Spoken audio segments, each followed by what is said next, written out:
As you head out the door to work this morning, ask yourself this question. Would I be willing to quit my job, sell all of my possessions, and hit the road to explore all of the states in the continental U.S.? Our next guest did just that. Andrew Fu's here to talk about his journey of a lifetime. Andrew, thanks for joining us on your journey. The first question is, why did you do this? I mean, that's the obvious question. You quit your job, you got rid of all your belongings, and you said, I'm going to take a road trip to every single state.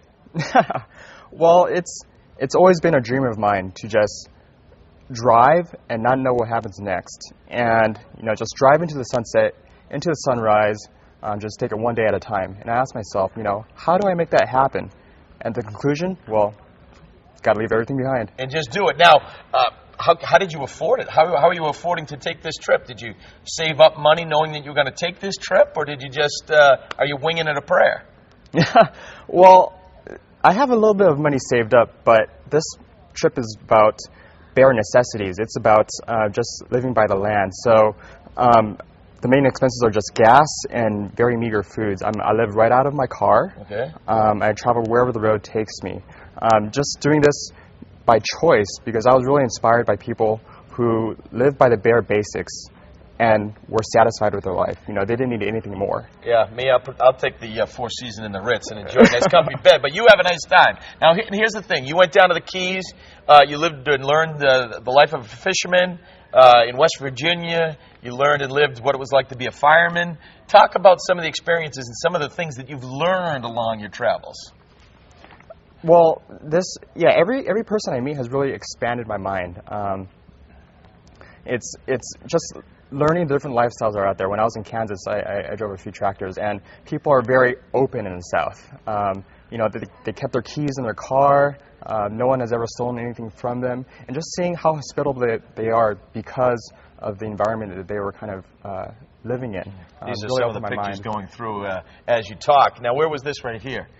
That was in Colorado. Okay. And then, of course, through New York City. Did you have any problems finding a place to stay in New York City? What did you do when you were there?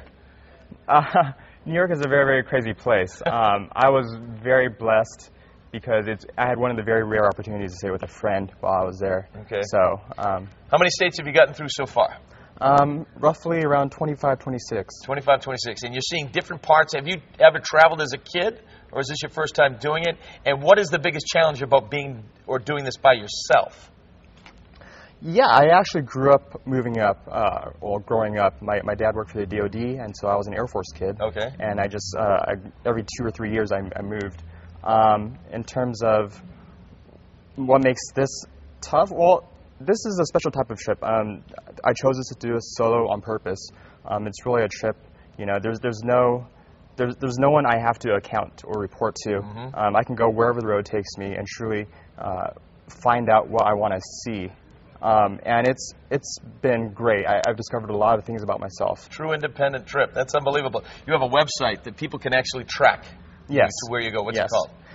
The URL is whereisthefu.com, and you can track me live.